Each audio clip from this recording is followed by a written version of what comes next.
How to get blank document on Word app. Hello guys, in today's video I'm going to show you how to get blank document on Word so you can write anything you want.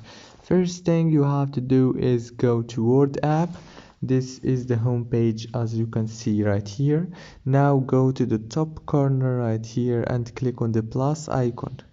Now here you will find many options, and here is the blank document option. Click on it like this and it will take you to this blank document.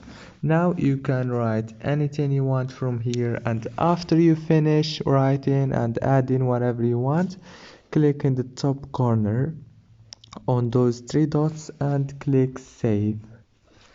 If this video was helpful, don't forget to like and subscribe, and thank you so much for watching this video until the end.